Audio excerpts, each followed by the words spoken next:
Hello and welcome to Scott Rock. We're your hosts from Climb Scotland, Robert Mackenzie. And me, Cal McBain, catch up with climbers every 2 weeks who have different epic tales to tell us. We hope you enjoy the show. And remember, when you're out climbing, be safe and do your buddy checks. Hello everyone and welcome back to Scott Rock. This month, we have a really cool episode for you. A guest who is one of those really genuine good guys who is trying to do good in this world. It's a little bit of an emotional roller coaster, this one, but it will restore your faith in humanity that there are still good people out there trying to do good as best they can.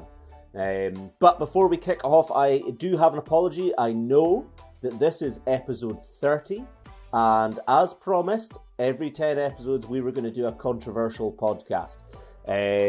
We didn't quite get around to getting it done for this month, but we will do our absolute damnedest to get it done for next month. So, controversial podcast is still coming up. Don't worry, it is going to happen. You're not going to miss it. But let's get back to our interview. We have Jamie White. Now, you might not know Jamie White's name, but he runs a small business down in Sussex called ClimbFree. And ClimbFree is a not-for-profit company that tries to help people that have come through any kind of mental health support background. Trying to give people the chance to do something productive, help themselves through any traumas that they've had, help themselves through any mental health issues that they're having. And he's using climbing as a way to do that. Really, really lovely story. He comes at this from his own personal experience as well.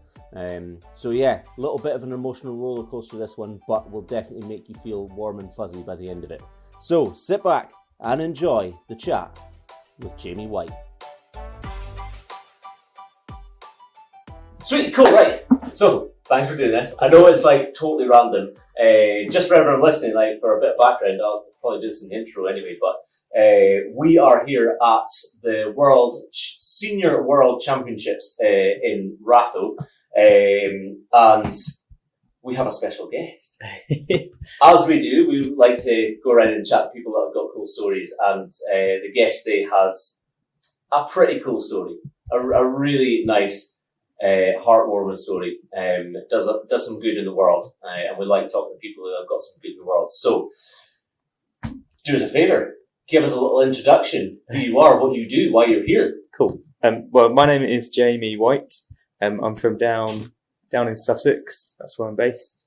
And it's just had a bit of a spontaneous. Can't even spit the word out. Spontaneous little invite to come up here and have a little stall or exhibition of what we do.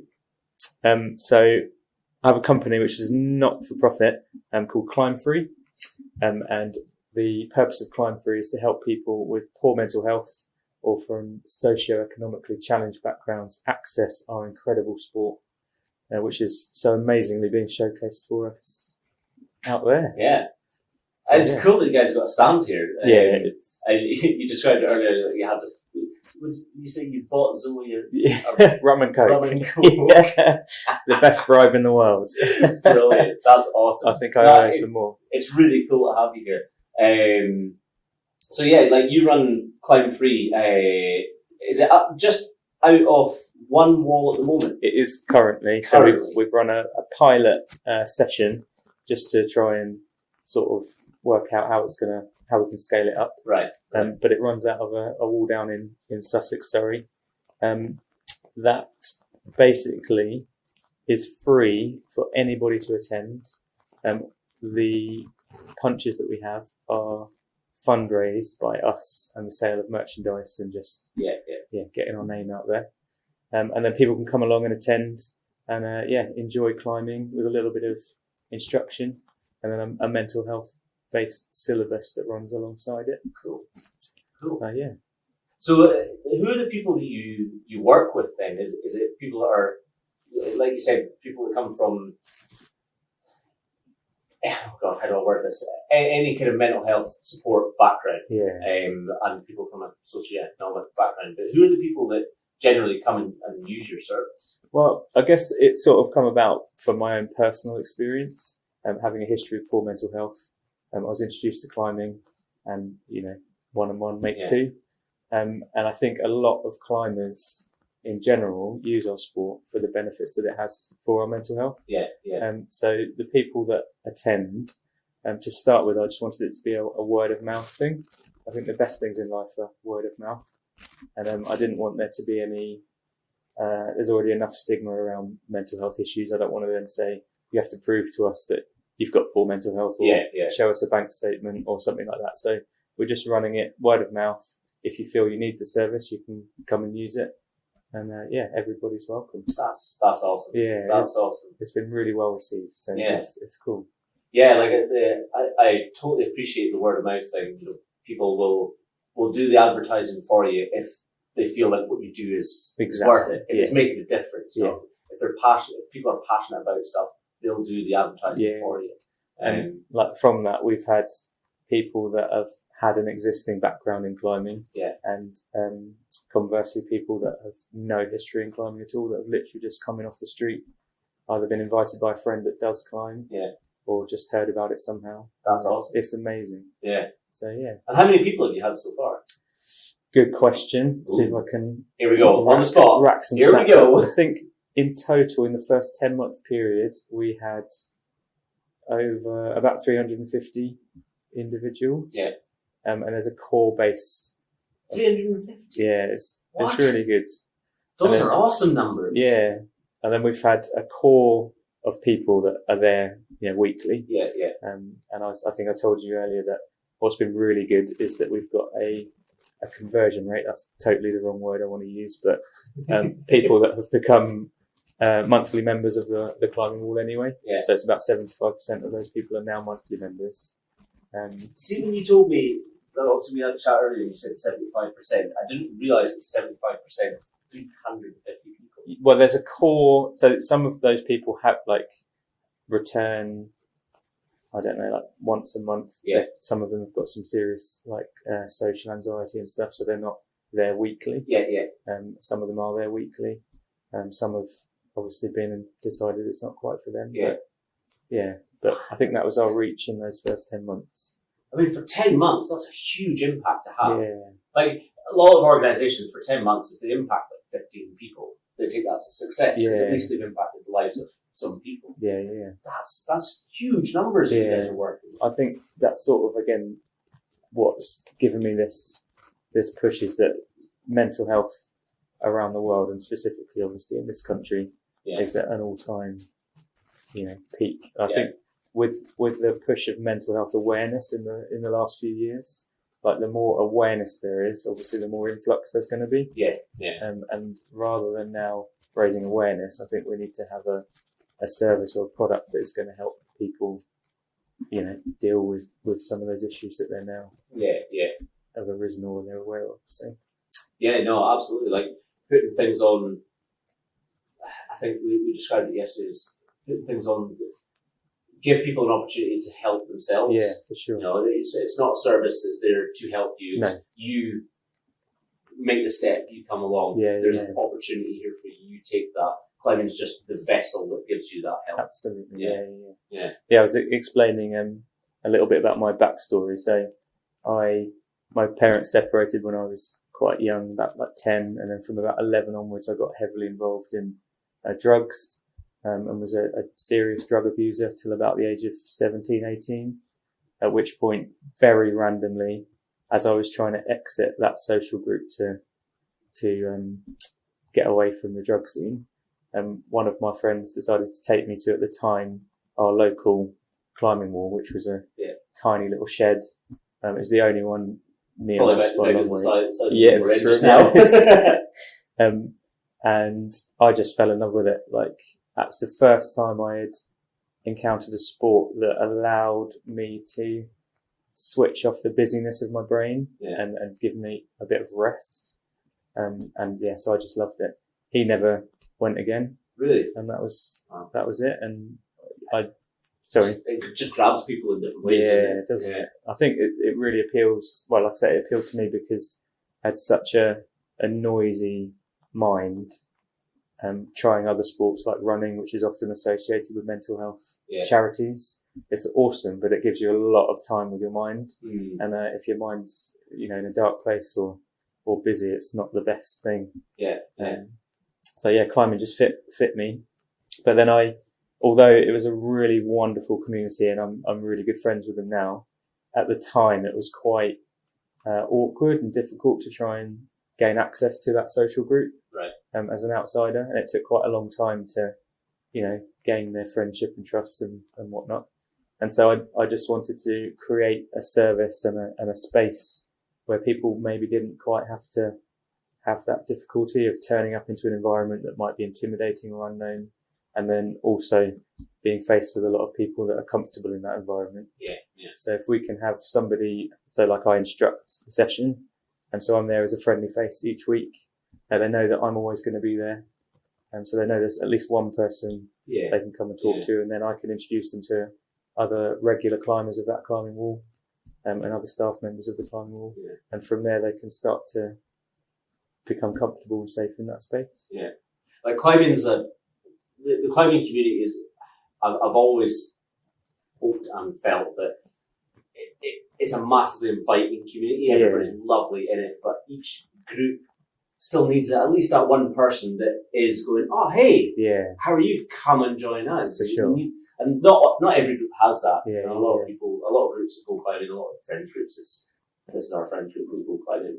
And they're social and whatever, but sometimes you need that, at least that one person to step outside and go, right, come join us. For sure. Especially if you've experienced some mental trauma. Or some emotional trauma. And like for me, I had to lose all of that social group previously, and there was a lot of trauma off the back of that, and then to sort of introduce yourself to people and them expecting you to be like, oh, I'm this nice, you're actually trying to introduce yourself saying, oh, I'm pretty traumatized at the minute. It's like, and that's not easy. So to have that sort of, like you say, outstretched arm to say, we appreciate you might be in a vulnerable state, come and do something that's going to help you to cultivate regaining that good mental state. That's really cool. I want to just backtrack for a second. Like you said, you got into the sort of drug lifestyle when you were 10, 11. Yeah. Like that. It's crazy young to be like. How does that happen? Like obviously, during my time in climbing, I'm sure we all know people that partake in certain substances, but generally not from that young. It just seems inconceivable to me as a kind of outsider who's not been in that world. There's kids that are getting in that young. It's I guess for me, my parents separated just as I was sort of transitioning from primary school into secondary school. And I went into a secondary school again where none of my primary school friends were going to. So I was just a lone fish in a big pond. Right.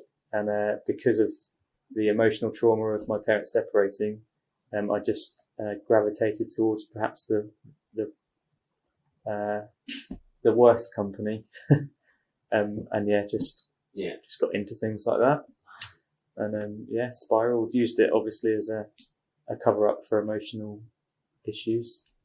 As a lot of people who take drugs do. Yeah, for sure. It's the escape. Yeah.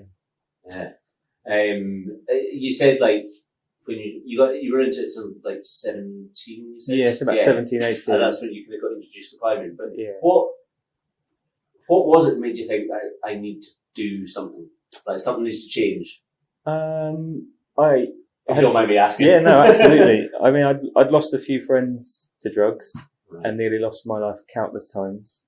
And I don't know, I'm a lover of life, and I was just in this weird circle of like, harming myself, and also, the classic like living for the weekend. Yeah. And then you'd get to the weekend and you'd be so out of it you wouldn't remember it. And I was like, what's the point What's in the that point of random that? process? Yeah. So I just wanted to change that and better myself. And incredibly, like I say, found a sport which encompasses that totally. It's progressive, and it's full of people that are just trying to better themselves. Yeah. I think it's really cool that you came across that, or you came to that sort of conclusion yourself. Like a lot of people, whether they're drug users or not, a lot of people don't have that awareness to be like, something needs to change here. You know, that I need to do something productive. I need to fix something. You know, there's a lot of people who go through life and they don't have that. They need somebody else to maybe point that out. So it's super cool that you have that awareness. And now you're helping people get that, or trying to help people get that themselves. Sure. You know. I feel like I've got a wealth of experience, and you know, that's essentially the only wealth I do have. So I want to share that with people. And, you know, I think some people maybe do have that awareness, but don't have the support around them or the circumstances to be able to break those cycles. And obviously, then you're stepping into the realm of you know, mental health support and learning about the brain and the mind and how it works. And I just think climbing is, again, such a fantastic tool for being able to rebuild from poor mental health. So, why is that? I think a lot of trauma, potentially like childhood trauma or anything like that, one of the biggest issues with or causes of poor mental health is a lack of self-worth. And of course, climbing is all about a sense of achievement. You can push your mind and your body to do things that you, like moments before, didn't think possible. And that feeling that you get when you realise that you can do that is, it's the best feeling in the world, isn't it? You're trying to maybe reach a hold that just feels impossible physically. And then you get it and you're just like, it's like, how did I do that? Total internal challenge. You know? Absolutely. You know, sometimes it comes externally. Someone says, like, try this move or whatever, but as soon as you get on the wall, it's all about you. Absolutely. Totally internal. And and like you said, when you finally get that move or whatever, the prize is Yeah. yours. It's nobody else's. Absolutely. Yours. Yeah. And I was saying earlier that the other thing is the community is so unique in the sense that you've never met probably any of these people before, but you can hear them all behind you, all cheering you on, because we all have a shared goal, which is to get to the top. Yeah. You know, we all have a shared goal in life, don't we? That we all want to be happy. So it sort of marries up that, being in that environment can help you to rebuild that sense of self-worth. And I think once you have that again, you can start to progress forward in addressing other mental health issues. That's cool. What was it when that first day you went climbing? You said you fell in love with it. Like, what was it that grabbed you? Was it you kind of recognised the benefit that it could have, or was it the movement, or I think was it a challenge? For me, I've got such a busy mind; it just doesn't stop. And like I say, it was the first sport I'd come across where you literally cannot think of anything else apart from what you're doing, being present in the moment about, like you say, your body and the movement on the wall. And it just gave me the first bit of relief from the noise of my mind in a long time. It was interesting, like it's something that I'm quite keen to work on going forward, is that I had obviously used drugs and alcohol to cover emotional scars. And then once I got rid of those, which was, you know, quite a feat, I quickly realised that I used climbing to do exactly the same thing. Because I loved it. And I just, you know, everyone talks about being addicted and getting the bug for climbing. And I'd climb 7 days a week, and it became actually quite a problematic hobby. Just learning that balance about, you know, having, it was a wholesome outlet, but because I was using it essentially to mask those same emotional traumas, and trying to refine that balance of using it and putting it in its proper place, and then progressing forward. How easy was it to find that balance? Not very easy. I feel like balance is the thing that you find when you're running between both ends of the seesaw. Yeah. But yeah, it's taken some work. That's a great analogy. I've never heard that before. That's great. But with some external work as well. So some mental health professionals and some therapy have helped me. Yeah. But it's been a long process of learning. And I feel like with ClimbFree and the service that we can provide, we can just try and simplify that. So climbing obviously provides you with that wholesome outlet with like-minded people. Yeah. So you've got the social and the sense of self-achievement, and then this mental health toolkit that we want to provide for people at the same time. Yeah. Which once you leave that climbing wall, you've got some tools to tackle some of the things that are maybe causing you stress or overwhelming you or whatever it might be. Yeah, yeah. So that you don't then over rely on the thing that's giving you some escapism. Yeah, yeah. And yeah. That's cool. So, how have you had feedback from, people that, obviously you've had feedback, but have you had feedback from people that have worked with you that have realised the same things that you have? Yeah. That this gives me that chance to escape from the busy mind, give me a chance to deal with my thoughts or get away from them if I need to or whatever.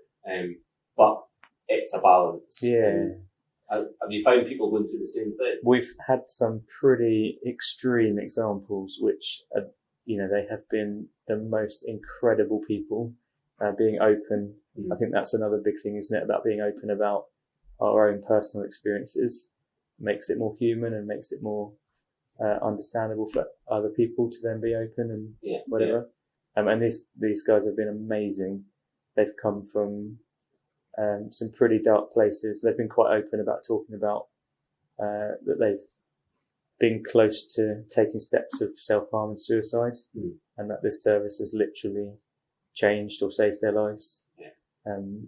Which is it's incredible. It's a huge impact to have. Yeah. But I mean, like, obviously we're coming off the back of the pandemic, and the figures for suicide throughout the pandemic were horrendous, and they are horrendous in this country. And I just think that the current mental health system is so stretched, and it does leave a lot of people hanging, unfortunately. Yeah. And we've got these amazing facilities popping up all around the country in terms of climbing gyms. And the vast majority of people could probably be saved just by having that service. Yeah, just by knowing that that's an opportunity. Yeah, I find that like a lot of people from all backgrounds, not just any mental health support backgrounds, like they don't need to know what climbing is. Yeah, it is. Like you said, it's a fantastic resource. Yeah. To be able to help this kind of thing. We had one lady who won't mind me saying this because she's been quite open with her story, but she was subjected to quite a serious assault, and was obviously going through the system and the legal system for dealing with that. But they had given her such a long period, I think something like 2 years before she was be able to receive any help. Yeah. Never climbed before. I just heard about us and came in off the street. And of course, we aren't solving the trauma that she's experienced, but she's openly said that we're giving her a space, and providing her with a reason just to keep going each week until she can reach those professional resources. Yeah. And that's just key. Yes. Yeah. If she didn't have that, she's acknowledged that she might not be here anymore. So. Yeah. I suppose for some people, it's not, climbing's not going to be the fix. No. But it's the maintenance. Absolutely. Yeah. Climbing's not going to, a miracle cure for mental health, but it is a really useful tool for cultivating good mental health and maintaining good mental health. Yeah. I think most climbers will find that same thing, that it is the maintenance, like I know myself, I did a podcast with Becca Drummond a while ago and we spoke about the very thing, like when you've not been climbing for a while, you feel it. Yeah, absolutely. You feel it. Yeah. There's something not quite right. You're not de-stressing in your normal way. You're not going. It's not the fix. It's not the cure, but it's the maintenance. Yeah, we need sure. that. I think a lot of climbers would be in the same situation. Yeah, I had a cancer diagnosis a few years back, and had an operation between my shoulder blades, so it put me out of climbing for quite a while. And yeah, man, you've been through the ringer, eh? I have. Like I say, a wealth of experience. Yeah. And yeah, it put me out of climbing for a while, and yeah, I had a really tough time with my mental health during that period. Yeah. So again, like I was saying, there's an interesting tool that I learned through the mental health first aid course called the stress bucket. And this is something that I'd like to provide in a little toolkit. Okay. So obviously when we're exposed to stress, this bucket fills up. Yeah. And we never want that bucket to overflow, obviously, because that means we've got to a breaking point.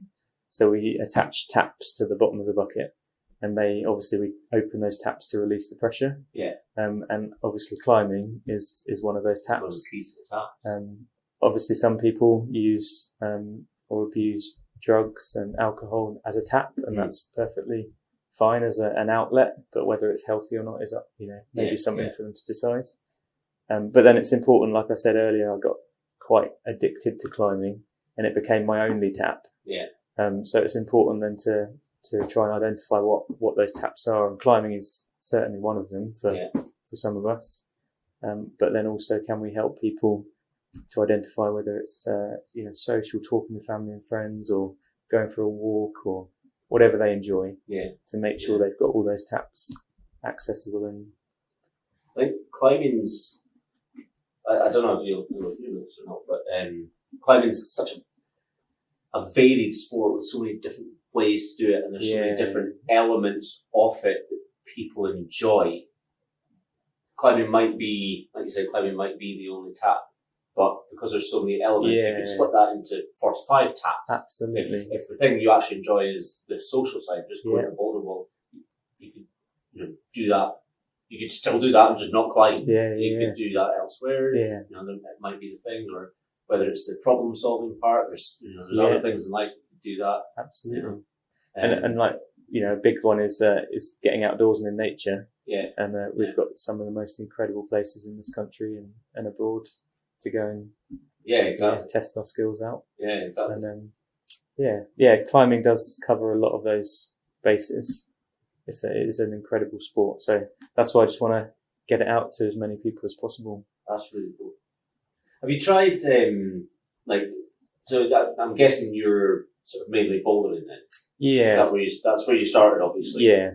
And I think bouldering to start with is just the most accessible, for sure. The least equipment. No arguments there. Potentially the least intimidating. Yes. And because of obviously climbing's recent outing in the Olympics, it's becoming more popular, and bouldering more specifically are popping up all over the country. And so, like I said, we've got these facilities. Let's use them to change our nation's mental health or relationship with it. And like you said, you're hoping to expand and stuff, and I know that there are boulder walls out there specifically that I know would jump on the opportunity to work and stuff like that. Well, there's lots of projects already ongoing, isn't there? Social groups and stuff, and I just, let's work together. And it'd be cool to see how it grows. Yeah. So have you tried, what other forms of climbing have you tried then? Personally? Yeah, personally. I live down, like I say, in Sussex, and in Kent they've got local sandstone outcrops, which are top ropes. And then I've done a little bit of sport climbing, lead climbing recently. Cool. Never forayed into the old realms of trad yet. But yeah, it's good. I like. So how does that compare in your head then? Does each form of climbing give you the same kind of outlet as you had when you've got into bouldering, or is it a slightly different? I think slightly different tap. Yeah, I think the simplicity of bouldering. Yeah. Is really key. Yeah. So, like for my first experiences lead climbing, there's a lot to think about. Yeah. Like clipping and making sure you don't back clip and whatever and all sorts. And obviously I've come across a lot of people, and there's this is common in the climbing world of people with a fear of falling. Yeah. And which is a huge obstacle to overcome. I'm very fortunate, probably because I'm a bit stupid. I don't suffer with that fear of falling, but I know a lot of people that do. Yeah. And that's just, it's a big obstacle to try and, to throw into the mix if you're already trying to overcome obstacles. Yeah. Whereas at least with bouldering, you can climb to a height that you feel safe. Yeah. You can traverse, it's a bit of a free space, isn't it? To play around. Be interesting speaking to you again after you've tried trad climbing. Yes. Maybe. Be an interesting one. Yeah. Because for people like yourself with like the busy mind and you just need a space to switch off and focus on one thing, kind of not have to deal with all the other thoughts that's going on. Like bouldering is obviously the one. It's the most accessible. It gives you that sort of instant, I must focus on this one thing. But because climbing is so varied, there's loads of different intensities, there's loads of different speeds and styles and whatever. Like I know that for myself, like I really love that side of climbing where you're just focused on the one thing, all the other thoughts disappear. And I get that, I think mostly when I'm trad climbing. Okay. Like because you've placed a bit of gear and it's 10 meters below you and now I'm freaking out. All I'm thinking about is that hold. That's the only thing I can think about is this hold and not letting go of this damn hold. And get my foot on that foothold, and it's super intense. If we go out multi-pitch trad climbing, you get that super intense focus, and then you get onto the ledge and you sit there for an hour, 2 hours, 4 hours in winter. There's a lot of time, and your partner's away off climbing up there. There's a lot of time to just sit in your own head.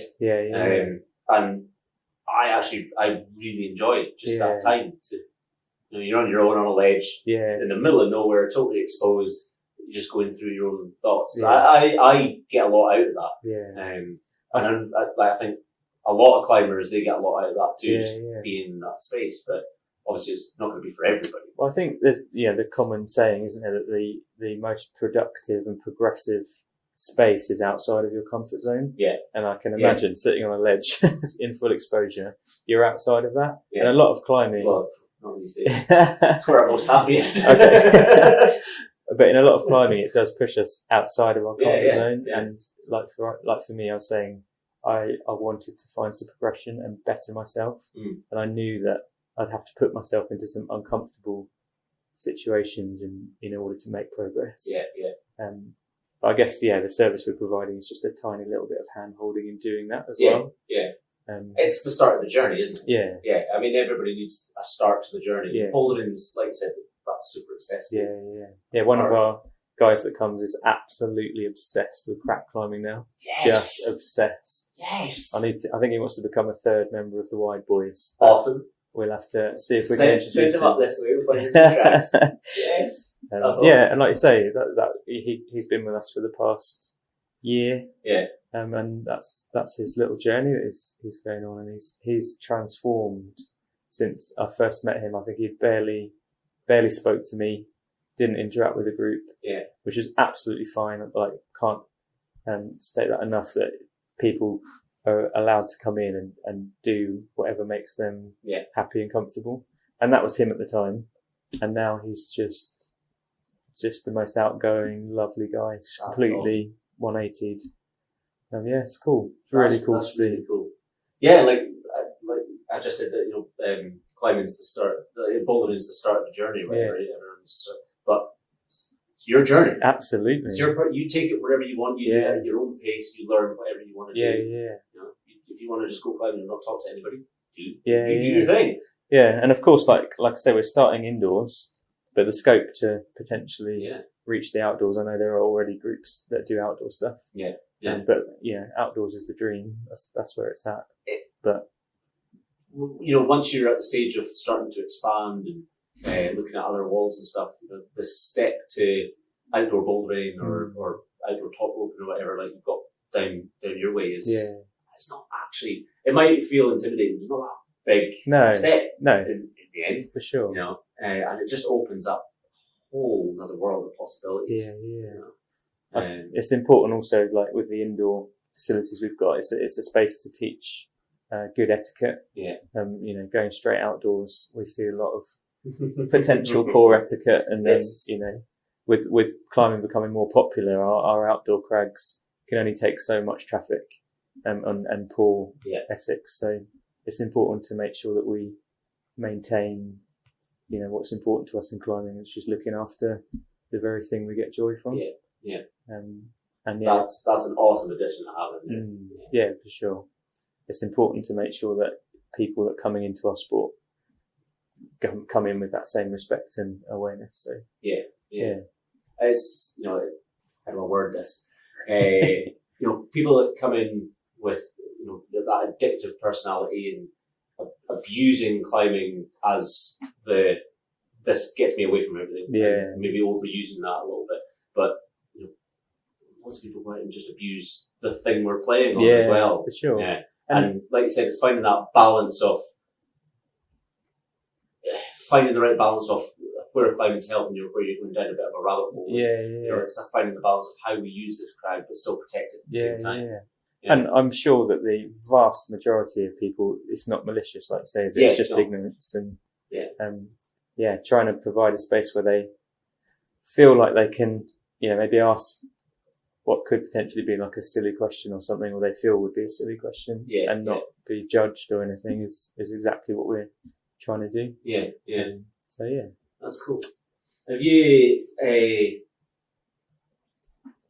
we kind of briefly mentioned this yesterday, climbing is one of those really cool sports where you can be climbing on a problem and the person who's cheering you on is a super famous, mega strong climber. Like, have you guys come across much of that in the wall that you guys are in? Like, the people that you work with are climbing, and then they turn around and it's like, oh my god, that's that person. Oh my god. So we do have some cool people down in our local wall. So we've got a couple of climbers on the world circuit, and we've had Belinda Fuller, who worked with us. Yeah, she is one of the GB coaches. Yeah. So her advice and she's been wonderful helping us out. That's awesome. And it's just incredible that somebody can come in off the street and then suddenly be interacting with the top level of climbing instructor or climber. We were saying, weren't we, that you couldn't play on a tennis court opposite Andy Murray or kick a football round with Ronaldo because it's just doesn't facilitate that. There's no space for that. Yeah. Like, it's not just not going to happen. But in all of our walls, and what's so lovely is that they're all so humble. Yeah. And they cheer you on. Yeah. There's no, like you say, it's competition essentially against yourself, not against each other. Yeah. And everyone down there respects that. Yeah. Everybody. Like we were saying this yesterday, watching all the athletes coming out. They're all sharing beta. They're sharing ideas, and there's no other sport. No other sport where athletes will do that kind of thing. And super cool. And I know that this is one thing that I'm going to love watching over the next week is some of these athletes that are here from all around the world. They're going to be here for another week, or whatever. Yeah. And they're going to come back in here and try the routes afterwards. Absolutely. But so are all the kids that are down there watching them. Yeah. And they're going to get to climb together. Side by side. That's super cool. Yeah. And so inspiring. Yeah. Yeah. I think for, people that you're going to work with and the people that I work with, and when they first come in climbing, they see one of their heroes or whatever, or someone ridiculously strong, and they get to climb next to them and watch them do their thing and chat to them. Like, that is so inspiring. Absolutely. And that gives people a huge drive. Absolutely. It's a thing. Yeah. And like you say, it sort of stems back to that sort of feeling of self-worth, doesn't it? That you can mix with, we're all just human beings. That's super cool. Yeah, absolutely. No, super cool. Like, I knew that as soon as we started chatting yesterday, I was like, this has to be on a podcast. I want to get this story. It's awesome. Like, what you guys are doing is so cool. I know there's other charities out there that are working with people from all backgrounds, but it's just, it's such a cool thing for people with just even a smallest bit of experience in something to be like, I know what helped me, I can give something back. And to see you guys taking that, putting it into practice, and now being really popular and wanting to expand. That's super cool. Well, we're still quite embryotic, but you know, with people's support, Yeah. then hopefully 10 we years' can- time, it'll be nationwide. Absolutely. Yeah. Oh, hopefully Yeah, sooner man. than that. But That'll yeah, be super cool. we'll see. But yeah, I just want to help as many people as possible realise that the obstacles they may be facing mentally are not as big and impossible as they may think. Yeah. And that with the right support and the right environment, they can overcome them. Yeah. For sure. Cool. And just to round off, like, is there anything, just personally, is there anything you're wanting to do in that next 10 years? You've got your plans for ClimbFree, but what about you? What are you going to do? Well, yeah, that's a good question. I don't know. You're still on this journey. Yeah, true. It's true. I just, it's just really awesome. Like you say, being invited up here and getting to be just as inspired as you see these little kids running around. I'm just a little kid myself. You've been a little fan. Yeah, absolutely. So yeah, I'm just enjoying the journey. And then, this is going to sound really contrived, but I get my joy from helping other people and seeing them take steps to better themselves. So that's all I can ask for, really. Good man, Helping doing good in the people. world, man. Nice. Oh, I mean, thank you for taking time. I know you're meant to be looking after a stall. You want to go down and watch all the athletes do their it's thing, cool. but thanks for taking the time and Yeah. sitting in this weird small room. It's Some- awesome. Somehow worked out. But that was good. This Awesome. is Thank a you very life much, buddy. memory. Thank you, man.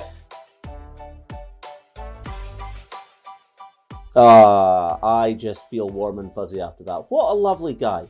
What a genuinely lovely guy. Really, really nice person to chat to. I'm so glad I managed to sit down with him and steal him away from his stall for 5 minutes. But no, I hope you guys are all sitting there feeling warm and fuzzy as well. That was great to hear.